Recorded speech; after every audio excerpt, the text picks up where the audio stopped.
as well.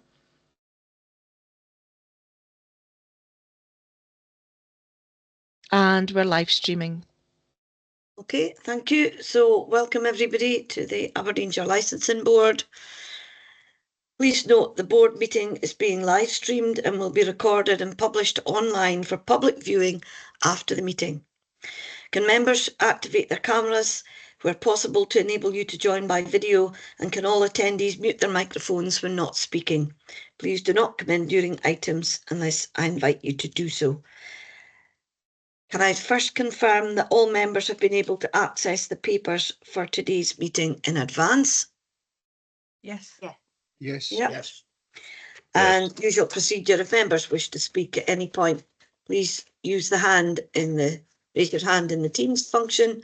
And for anyone who's dialed into the meeting, you can raise your hand by pressing *5, but I think all members are on the Teams call. If any members lose connection or have any technical issues during the meeting, please alert the Deputy Clerk by separate Teams instant message if possible, and support will be available from Doug Daly today, the ICT officer, during the meeting if required. And that telephone number is 01467 536 209. Okay. So can I ask the Deputy Clerk please to take the sederant first? Thank you, Chair. If you indicate whether you're present when I call your name. Ms. Dawn Black. Present. Mr. Jeff Crowson. Present. Mrs. Marion Eunson. Present. Mr. Jeff Goodall. Present. Mr. Trevor Mason. Present. Mr. Richard Menard. Good morning. Present. Mrs. Jenny Nichol. Present. Ms. Mel Sullivan. Here. Mr. Ian Taylor. Good morning. Present. And can I confirm we have Sergeant Grant from Police Scotland in the meeting, and Keith Simpson, Lisa Gadini, Kevin MacDonald, LSOs. I'm not sure, Keith, is Sarah with us today? No, Sarah No. tenders her apologies. There's a crossover meeting, so she will be along maybe later on, but not at the time, not at this time. So yeah, I can confirm that I'm here. Thank you. We also have Beatrice Hare, Administrator, Harriet, our paralegal, and Jenny Mearns in charge of the live streaming. Thank you, Chair. Okay, thank you. Item 1B on the agenda, do any members have a declaration of interest today?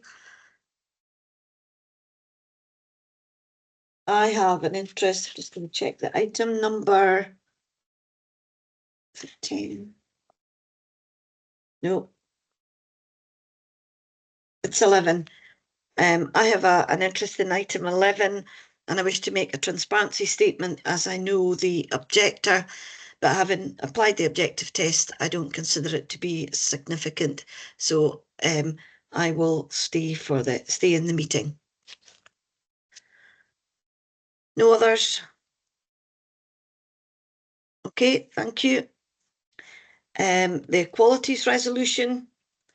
So do members agree that in making decisions on the attached reports that they will eliminate discrimination, harassment and victimisation, advance equality of opportunity between those who share a protected characteristic and persons who do not share it, and foster good relations between those who share a protected characteristic and persons who do not share it? And the protected characteristics under the legislation are age, disability, gender reassignment, pregnancy and maternity, race, religion or belief, sex, sexual orientation, and in relation to point 1, only marriage and civil partnership. In relation to point 1, only marriage and civil partnership. Do members agree? Agreed. Agreed. Thank you. So we then move on to item 3, which is the accuracy of the minute of the last meeting, which was held on the 26th of February. So, Chair, with apologies to Ms. Black, we will correct her name, and with that correction, we seek approval of the minutes. okay, No issues with the minutes? Do we agree the approval? Agreed. Agreed. Agreed. Okay, thank you. That takes us on then to item 4 on the agenda, which are the applications for premises or provisional premises licence, non-contentious. And the officer taking the report is Fiona Stewart, and it's for the Lobster Shop, 4 Street, Johnshaven. Thank you, Chair. I'm just going to hand over straight away to Harriet, who has the background information on this application. Thank you, Fiona. The Lobster Shop is a small seafood retail shop positioned in a residential area of Johnshaven. The premises have an outdoor seating area with picnic benches and a few benches where customers enjoy their food and drink that they have purchased from the shop. Alcohol will be sold for consumption both on and off the premises, and children and young persons will be permitted access. The premises will be closed on Christmas Day and New Year's Day each year, and additional activities include bar meals, live performances, and outdoor drinking facilities. The premises will have times of offering live acoustic music, which will be contained within the outdoor seating area, but it will only be till 8 p.m. and there will be no speakers or microphones. There was representation received from our Building Standards Department about there should be a toilet facility available for the public at the premises. The applicant has provided an amended layout plan outlining these toilet facilities, which has been approved by Building Standards. Environmental Health provided an informational observation just to state that obviously any noise complaints will be investigated accordingly by themselves, and our LSO asked for standard local conditions to be applied. All has been agreed by the applicant and we'd be looking to grant in full.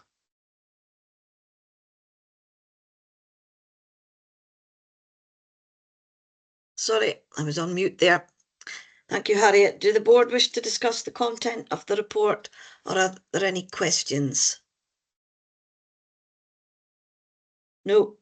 In that case, in terms of the recommendation at 1.2a, does the board have sufficient evidence to allow a determination to be made? Yes. Yes. And in terms of recommendation 1.2b, having determined that there is sufficient evidence, should the application be granted or refused? Granted. Grant. Granted. Thank you. We now move on to item 5 on the agenda, which are applications for major variations of premises licenses, non-contentious. I'll hand over to Fiona, but maybe Harriet has the information on this. I'll go straight to Harriet. So the first one is for the Newton Arms, 10 Old Mill Road, Newton Hill. Thank you, Chair. This is a variation to increase on sales terminal hour to increase to 1 a.m. daily. They're also increasing the on and off sales to commence from 11 a.m. on a Sunday. They're amending Section 5 of the operating plan to delete the current wording, and they're updating the children and young persons' access to the premises. The certificate of confirmation has been supplied by the applicant and standard local conditions advised from our LSO and Environmental Health Department. The applicant has accepted all conditions stated, so we're looking to grant this one in full. Okay, thank you. So, members, have you got any questions? No. So in that case, in terms of the recommendation at 1.2a, does the board have sufficient evidence to allow determination to be made? Yes. Yes. And in terms of recommendation 1.2b, having determined that there is sufficient evidence, should the application be granted or refused? Granted. Grant. Okay, so that one is granted. We now move on to the second application, which is for Old Meldrum Royal British Legion in Market Square, Old Meldrum. Harriet, please. Thank you. This is a variation to update children and young persons' access, updating the layout plan due to renovations and updating activities provided in the operating plan. Applicant has submitted their certificate of confirmation in relation to the site notice of the premises, and standard local and a specific condition has been recommended by our LSO. Applicant has accepted all conditions stated, so we'll be looking again to grant this one in full. Okay, thank you. So, any questions from members? No. So in that case, we look at the recommendation at 1.2a, does the board have sufficient evidence to allow a determination to be made? Yes. Yes. Yes. And then in terms of recommendation 1.2b, having determined that there is sufficient evidence, should the application be granted or refused? Granted. Granted. Okay, thank you. We now move on to the third application, which is for Balmeedy Convenience Store in Egie Road in Balmeedy. So over to you again, Harriet, please. Thank you. This is a variation to remove seasonal variations from the operating plan, update section 5F of the operating plan to include a delivery service, increase the capacity of the premises, update the layout plan accordingly, and to update the premises licence description. Certificate of confirmation has been received from the applicant. There are standard local conditions recommended by our LSO and also from Police Scotland that a condition in relation to a recorded age verification system was in place for remote or online sales. The applicant has accepted all conditions stated and we'd be looking to grant this one in full. Okay, thank you. Do we wish to discuss the report or any questions? No. So if we look at the recommendations again, as written at 1.2a, does the board have sufficient evidence to allow a determination to be made? Yes. Yes. Yes. Yes. And in terms of the recommendation at 1.2b, having determined that there is sufficient evidence, should the application be granted or refused? Granted. Granted. Okay, thank you. So we go on to the next one, which is for Fraserborough Indoor Leisure Centre, North Link, Seaforth Street, Fraserborough. So over to you again, Harriet, please. Thank you. This is a variation to extend the operating hours 10 a.m. to 12 a.m. Sunday to Thursday and Friday and Saturday 11 a.m. to 1 a.m. They're also extending the opening hours of off sales from 11 a.m. to 10 a.m. daily. Seasonal variations are also being amended as well with section 5 of the operating plan. They're updating section 5 of the operating plan to outline further activities such as their outdoor markets. They're amending children and young persons access and increasing the capacity of the premises. They have updated the layout plan and they've updated some other little things in the operating plan, including connected persons, risk assessments and premises manager's email address. Certificate of confirmation has been received by the applicant. There was a recommendation from the LSO that the operating plan and activity matrix were updated slightly. This has been done by the applicant and been provided to the LSO and approved accordingly. There was also standard local conditions recommended. Applicant, like I said, has submitted the amended documentation and also accepted all conditions stated. We'd therefore be looking to grant in full. Okay, thank you. Do you wish to discuss or any questions?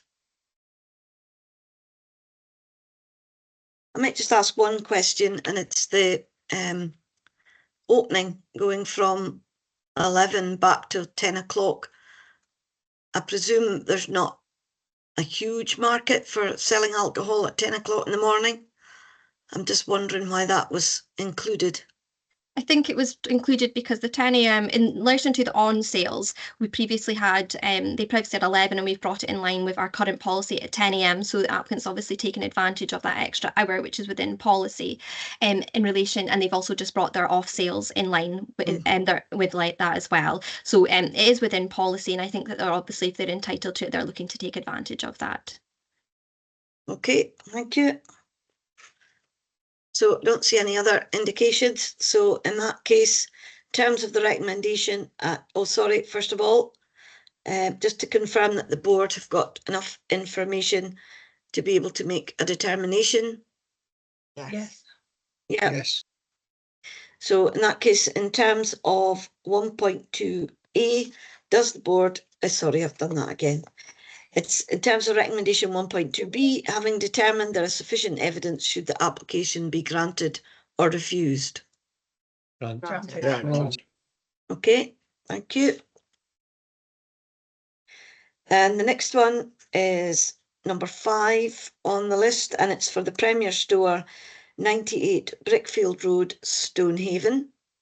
Harriet, please. Thank you. This is a variation to increase the off-sales capacity from 6.6 metres squared to 13.54 metres squared, and also an amendment of the layout plan to show this increase in capacity. Certificate of confirmation has also been submitted by the applicant and standard local conditions recommended by our LSO. All agreed by the applicants would be looking to grant in full. Okay, thank you. Any questions or comments? Ms. Black, please. Thank you, convener. I just had a query about the capacity. It's actually doubling from 6.66 metres squared to 13.54 metres squared, and I wondered what that's like in relation to the size of the store. Thank you. Am I okay to answer that? Yes, certainly. Yeah, thank you very much, Ms. Black, for your comment. In relation to the increase, it's still a significant small part of this overall store, and 13.54 metres squared is extremely below our average of 34.3 metres squared across Aberdeenshire. But obviously I appreciate the concern in the increase, but it still is majority of a convenience store with additional alcohol capacity. Okay, thank you. Okay, thank you. No other questions? No. So in that case, do the board have sufficient evidence to allow a determination to be made? Yes. Yes. Yep. Yes. And then looking at the second recommendation, having determined that there is sufficient evidence, should the application be granted or refused? Grant. Grant. Granted. Okay. Next we have the Nows Hotel, 43 Market Street, Macduff. Again, Harriet, please.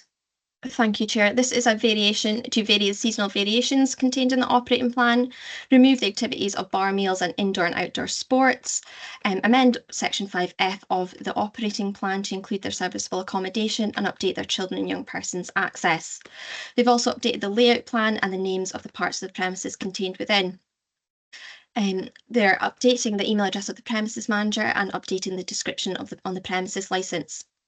Certificate of confirmation has been received from the applicant and standard local conditions recommended from our LSO.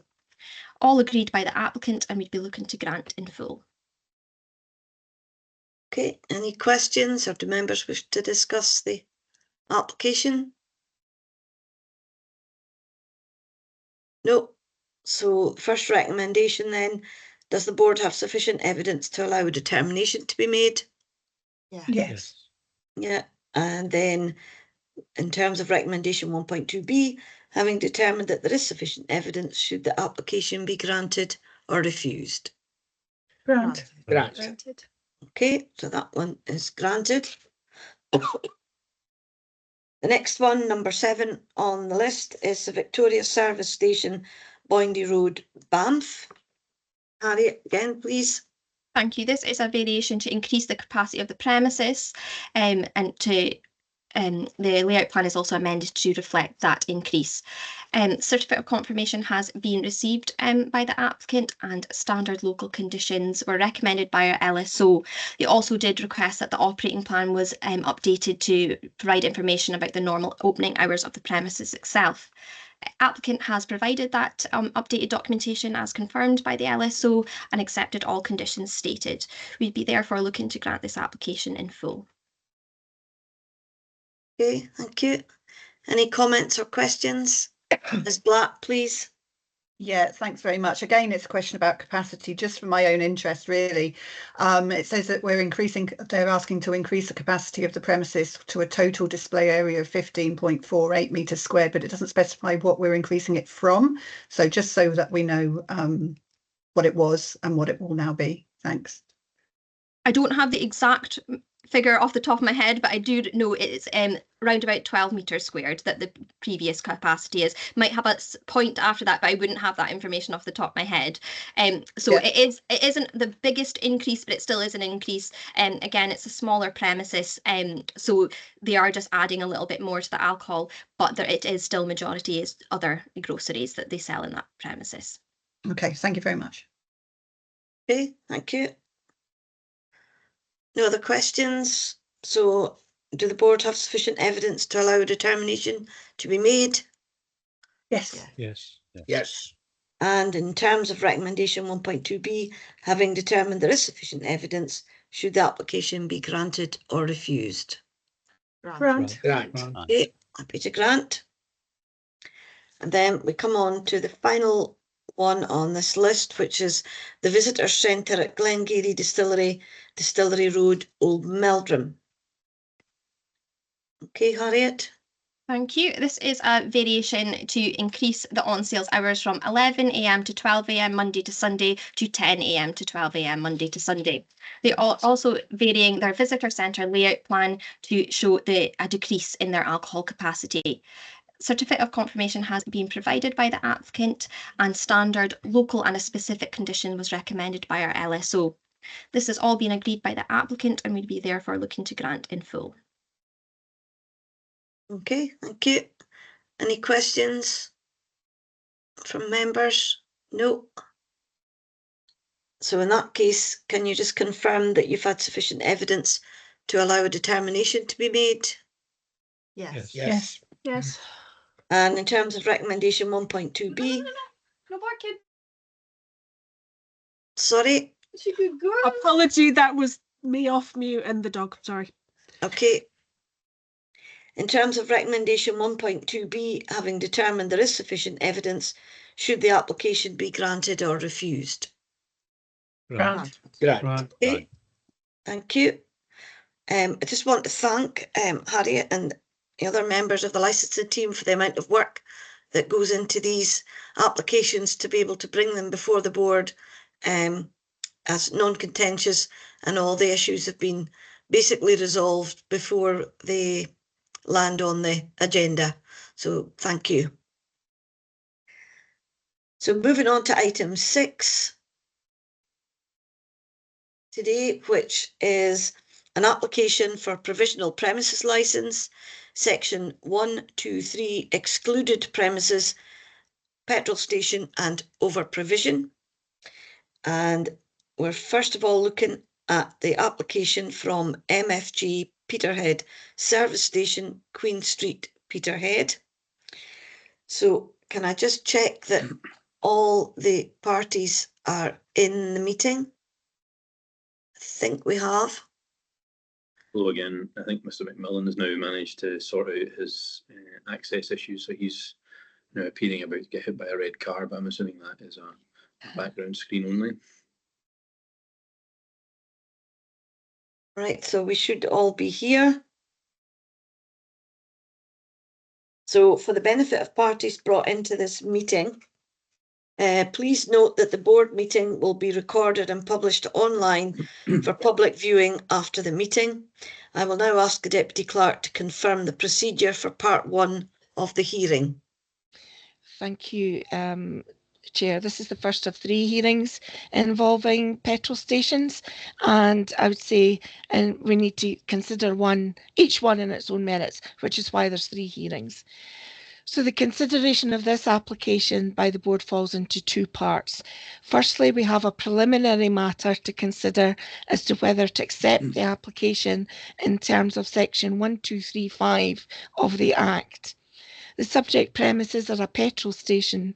The board must consider whether the premises fall within the definition of excluded premises, or whether in terms of section 1235 there are persons in the locality who are or who will become reliant to a significant degree on the premises for fuel or groceries, and therefore a licence can be applied for. The legal test for this preliminary matter is set out at Appendix 4 to the report. Information has been provided in Appendix 1 by the applicant by way of market research. The applicant's agent has submitted written submissions, and officers have provided additional information in relation to this matter at Appendix 2. The procedure for the preliminary matter is set out in Appendix 6. We'll hear from the applicant, hear from the LSO. The applicant has a chance to respond, question of all parties, concluding remarks in reverse order, and then debate and decision. Once the board has made its determination in relation to the preliminary matter, I'll further advise the board of what requires to happen next, depending on the decision taken by the board. Thank you, Chair. Okay, thank you. So we'll start first with the preliminary matter. So just check that the applicant is present. Can I confirm that Andrew Hunter is present and you're here to represent Motor Fuel Limited? I am, thank you. Are you satisfied that you've received all the relevant information and do you feel able to participate in the determination of this matter? Yes, thank you. Okay, thank you. And can I confirm that Kevin MacDonald, the Licensing Standards Officer, is also present? I'm present here. Thank you. And are you satisfied that you've received all the relevant information and feel able to participate in the determination of this matter? I have and I do. Thank you. Okay. So in line with the guidance you've received in public participant meeting protocol for licensing board hearings, please can you mute your microphone when not speaking if your phone permits this. But I think you're on the Teams call. And please do not speak unless you're invited to do so. Please do not interrupt other speakers. If you do, you may be removed from the meeting. Once you've been asked to make concluding remarks, you're not entitled to speak again unless to answer a question from a board member. Once the board has made its decision, you will be asked to leave the meeting. If the board requires to adjourn to deliberate the application, the recording of the meeting will be paused and the board will retire to a separate online meeting room. Please wait in the main meeting room until the board members return and I resume the meeting. At that point, the recording of the meeting will be restarted.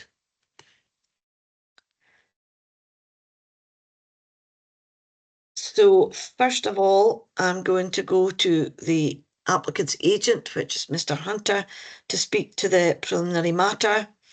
So can you speak to the application, including the representation relating to the board? Mr. Hunter, please. Thanks. Thanks, Convener. I suppose just by a mistake, I'm just addressing section 123 at this stage. Is that right? Thanks for confirming. Members of the board, hopefully you've had a chance to look at the written submission that I set out, which had attempted, hopefully successfully, just to give you a bit of background about motor fuel in these applications, and I can come to that in due course if you accept my submission that these premises are not excluded. In the written submission for each of the three premises, and I appreciate you'll deal with them one by one. I tried to set out the summary of the material outcomes from the market research reports, which I think, due to the nature of the statutory test, are a wee bit cumbersome at times to distill. You have the reports. My intention initially is to direct you to the summary I've given you of those, and I can dig into the reports in more detail if that's required as we go along. Just to say, these reports, the origin of the research reports by a company called Taylor Mackenzie, started in 2011 following the decision in BP against City of Edinburgh and City of Glasgow licensing boards, which Ms Stewart at least will be no doubt well familiar with. The reports were then tailored to try and ask questions of customers in order to elicit answers directed towards the way the legislation was interpreted by the court at that time. And the market research includes it. Each one of the market research, I should say, includes it in the annex, a copy of the full questionnaire that customers are given. And then there's an open-ended answer section at the end, just to try and understand a wee bit more about why customers say what they say. Anyway, turning to Peterhead. So Taylor Mackenzie were on site in April and May of last year. 376 customers were interviewed at random. What that means is that they deliberately don't ask everybody to participate. And indeed, as you may have from your own experience of market research, a lot of people don't want to get involved in any event. But it is forecourt customers, because ultimately they're asking customers if they rely on the premises to the necessary degree or not. And you'll see in this survey that only those living within a defined area, which the market researchers took as 1 mile, completed the totality of the survey.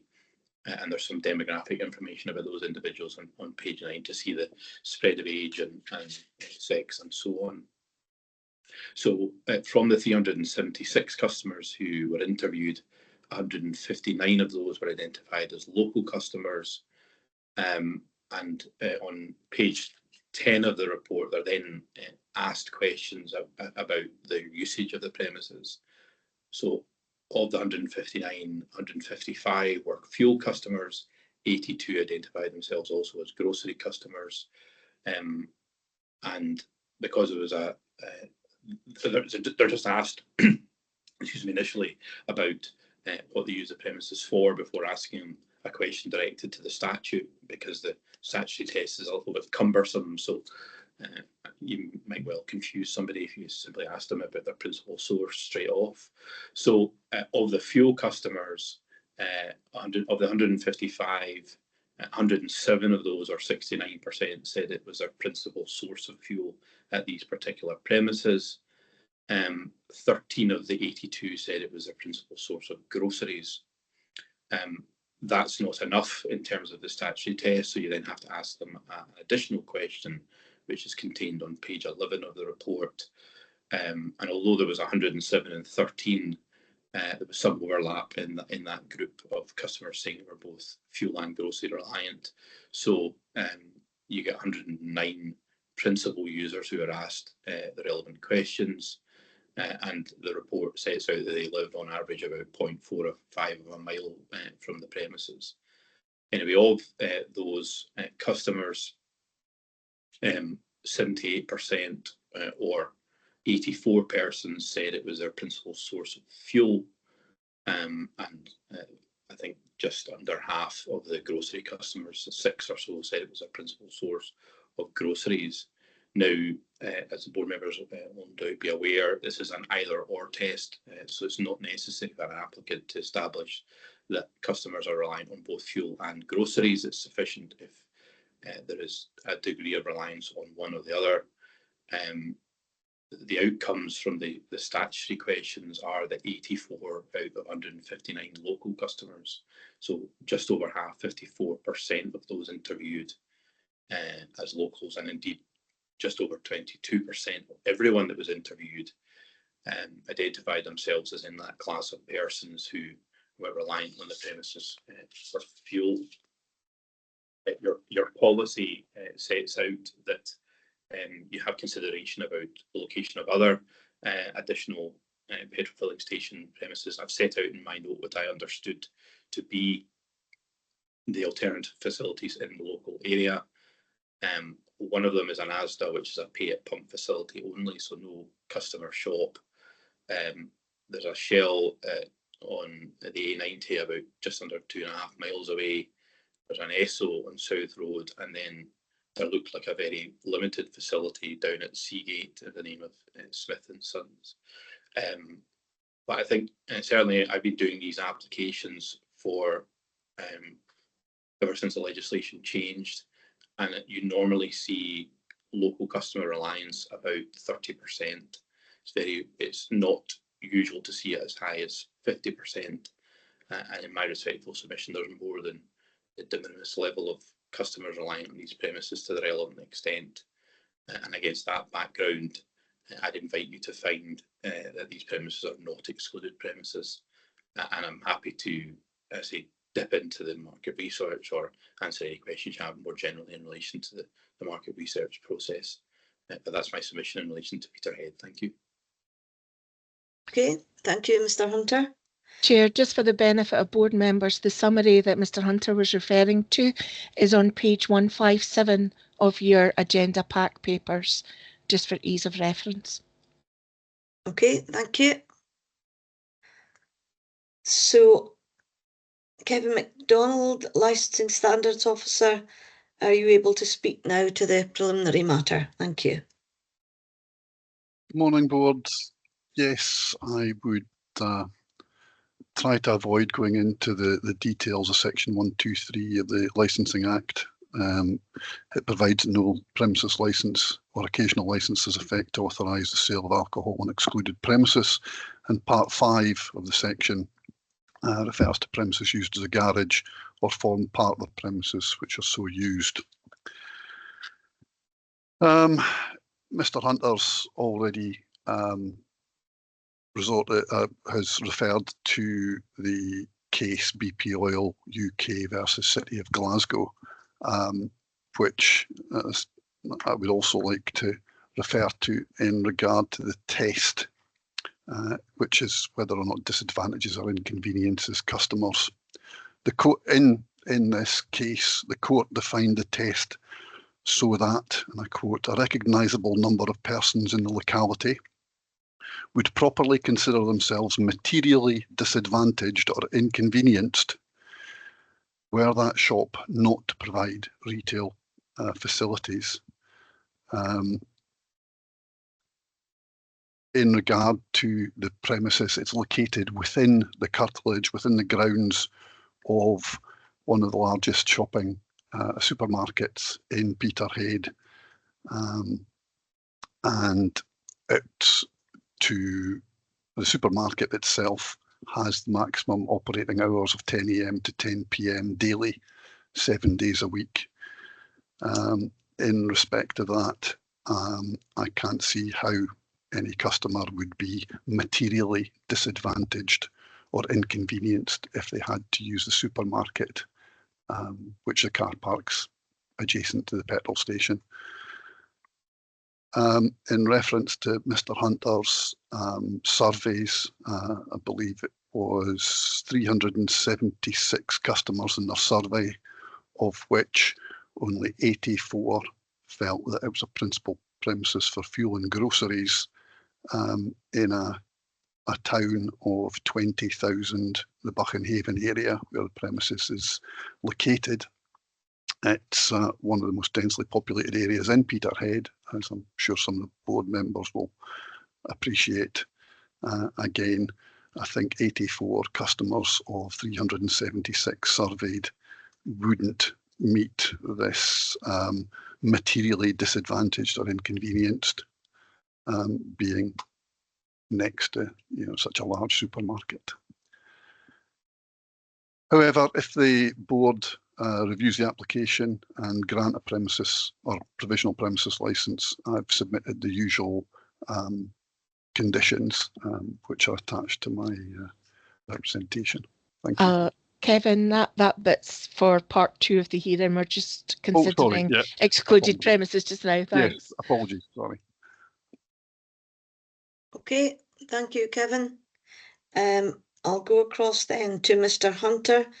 Do you have anything you wish to add now, having heard the submission from the Licensing Standards Officer? Just 2 very quick points. Firstly, the totality of the majority of the figures in relation to reliance relates to the provision of fuel rather than the provision of groceries. So the proximity of the Morrison supermarket itself is of no direct relevance in terms of a fuel reliance argument, because whilst it might be convenient for groceries, clearly other than having the Morrison's petrol station itself, you can't buy fuel within the supermarket. I respectfully disagree with Mr. Simpson on the numbers of reliance, because if you delve into the market research, it's very clear that the purpose of it is to obtain a representative example, and it would be a misunderstanding of the market research to have regard to the number of 84 people in the context of the entirety of the population of Peterhead. That's not what was intended, and I don't think it would be reasonable to expect that any applicant for a licence would attempt to capture the views of the entirety of any population area. The purpose of doing it the way it's done is that the market researchers say that all other things being equal, if they were to go back and do it again, that they would broadly expect to get a similar result in the market research. So it's the percentages that are relevant, and I would say that if any business that had over 50% of its local customers stating they were reliant upon it, and 22% of the people they interview saying they're reliant on it, I would anticipate that was a very significant matter for any trading business. And I would simply point out that the market research in this form, not that the board is beholden by what other licensing boards have done, but that without exception, the market research provided by Taylor Mackenzie has been accepted as appropriate evidence of reliance when I've been doing these applications for the last 14 years, for what it's worth. So I would disagree with Mr. Simpson's assessment of the appropriate levels of reliance. The case of BP Oil and Glasgow, which I was involved in, almost goes as far to say that a relevant number of people could be a handful. So when you're talking about over half of the locals, that's entirely more than the de minimis levels of reliance that the course was talking about. But beyond then, I'll just get to the stage of repeating myself, so I'll leave it there. Thank you. Okay, thank you. Now we're going over to the board members. Do you have any questions for either Mr. Hunter or Mr. MacDonald?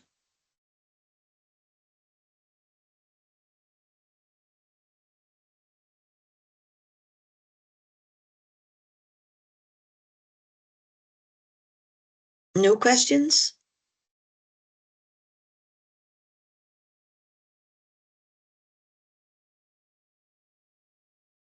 No, I don't see any indications. So in that case, I'll invite the speakers back in with concluding remarks. I'll go first of all to Kevin MacDonald. Do you wish to say anything in closing? I would just highlight it's myself and not Mr. Simpson that's presenting this on behalf of the LSOs. Other than to accept the fact that the BP Oil versus City of Glasgow made it quite clear it's materially disadvantaged or inconvenienced, given the number of other premises, both fuel and groceries. I think that the figures are quite significant. Thank you. Okay, thank you. And Mr. Hunter, just any remarks in closing, but obviously you can't add any new evidence at this point. No, of course, apologies for misnaming the LSO. Speaking there, I'd written down Simpson, so apologies for that when it was introduced. Nothing new other than to respond to the last comment there about availability of alternatives, and that's just to clarify that the courts have said in a case called Tesco against Falkirk Licensing Board that the availability of alternatives is not determinative of the matter. And of course, the dictionary definition of the word principal invites the fact that there must be something else. If there's something to be a principal source, it has, it by definition means that there must be secondary sources available. The customers in the report have identified these premises as a principal source, and on asked a question about disadvantaged, given the answers they've given. So I would invite this, I would submit to you this is sufficient evidence in terms of section 1235 for you to accept these premises are not excluded. Thank you. Okay, thank you. Do board members require any legal advice from the clerk? Ms. Black, please. Thank you, convener, and thank you very much, Mr. Hunter and Mr. MacDonald, for your contributions and submissions. I just wanted to check on our legal tests, some points of clarity. So I've got 3 points I want to query, please. So we're looking at the material effect of inconvenience on any number of people, and that is relevant. It can be any number, however small. It doesn't need to be a sizable number. Is my first question. That's correct. And it's the inconvenience if the premises were not to provide fuel or groceries, not alcohol. The test is fuel or groceries. So just to make that clear, and it can be a small number, yes. Yeah, which was my second question, that the legal test is for fuel or groceries and that we're not just considering groceries. That's not the question here. No. Yeah. And it's either or, it's not both together. Yeah. And my third question, on the back of what Mr. Hunter has said and from Mr. MacDonald's submission, the availability of other fuel stations in the vicinity or in the locality of Peterhead is not actually material? you can consider it, but it's of limited weight. Mr. Hunter's Okay. quite right that to be principal source, there has to be other sources available, but that's where you take into account the distance to those other premises.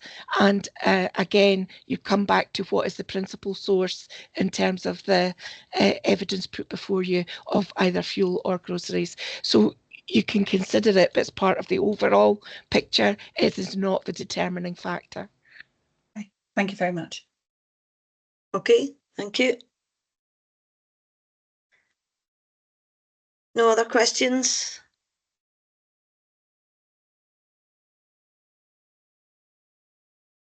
Okay, so can I go over then to the Deputy Clerk to outline the terms of the legal test for the preliminary matter?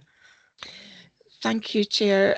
As said in the beginning, and I think as said both by Mr. Hunter and Mr. MacDonald, the test is under section 1235 of the Act, and that's whether persons resident in the locality are or are likely to become reliant to a significant degree on the premises for the principal source of either fuel or groceries.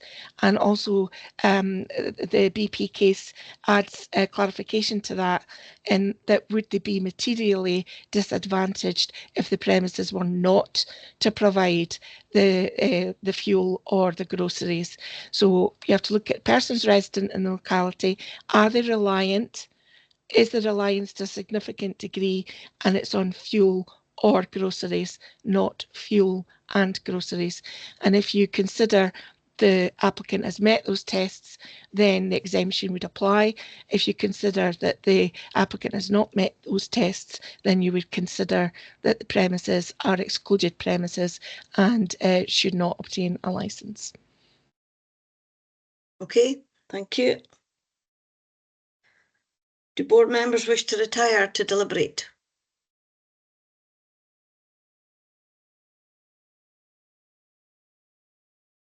Mr. Menard, please. Yeah, I think we need to retire and deliberate on this one. Thank you. Okay, do members agree? Yes. Okay. Yes, agreed, yeah. In that case, then we will suspend the meeting at this point, and the board will adjourn to a separate online meeting room. And at the end of the adjournment, Deputy Clerk will make sure all board members are back into the meeting and restart the recording. So we need to